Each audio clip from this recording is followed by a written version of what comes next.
Assalamualaikum warahmatullahi wabarakatuh. Shalom. Perkenalkan, nama saya Karmi Fundawa dari Stika Stana Toraja, program studi S1 Keperawatan semester 3. Pada kesempatan kali ini, saya akan membawakan penyakit PPOK. Apa itu PPOK?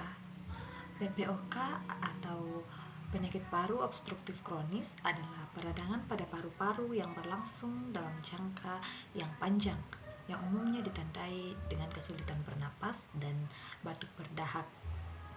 PPOK ini sering terjadi pada perokok aktif maupun pasif. Adapun faktor resiko PPOK yaitu rokok. Itu pertama rokok, pajanan asap rokok pada perokok aktif maupun pada perokok pasif merupakan faktor utama penyebab PPOK serta sejumlah penyakit pernapasan lainnya. Asap rokok dapat menekan sistem pertahanan saluran napas. Yang kedua ada usia. Penyakit paru obstruktif kronis akan berkembang secara perlahan selama bertahun-tahun dengan gejala penyakit. Umumnya muncul pada pengidap yang berusia 35 sampai 40 tahun. Yang ketiga ada pajanan polusi udara, misalnya kendaraan bermotor, debu jalanan, gas buangan industri, asap pembakaran maupun polusi di tempat kerja seperti bahan kimia. Yang keempat ada status sosial ekonomi, yang kelima ada infeksi saluran napas berulang, dan yang keenam ada faktor genetik atau faktor keturunan. Jadi jika Anda memiliki anggota keluarga yang mengidap penyakit paru obstruktif kronis, Anda akan lebih berisiko tinggi terkena penyakit paru obstruktif kronis tersebut. Bagaimana tanda orang PPOK? Adapun tanda orang yang terkena PPOK yaitu batuk berulang dengan atau tanpa dahak. Yang kedua ada sesak dengan atau tanpa bunyi-bunyi. Ketiga ada penggunaan untuk bantu napas. Keempat ada pelebaran sela iga. Kelima lemas. Enam nyeri pada dada.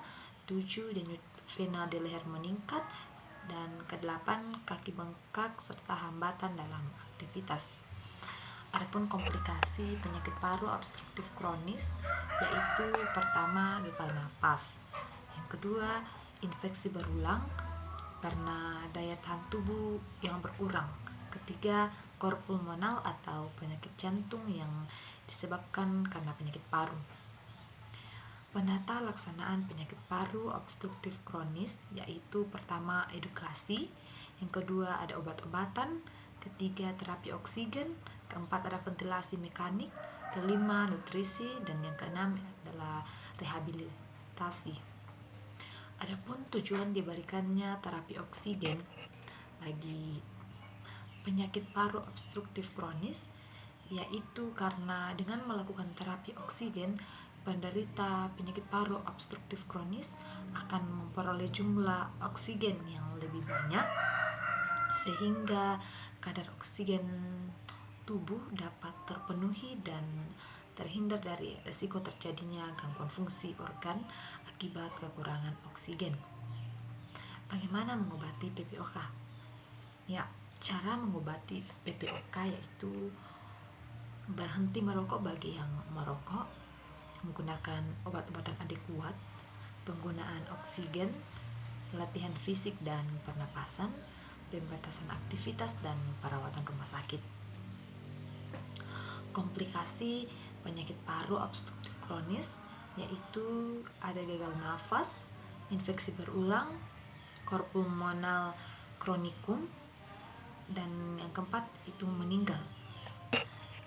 Adapun pencegahan yang dapat dilakukan untuk mencegah PPOK dan mencegah terjadinya infeksi pada PPOK yaitu dengan cara menghindari asap rokok. Jadi bagi yang sering terpapar asap rokok sebaiknya segera dihindari mulai dari sekarang.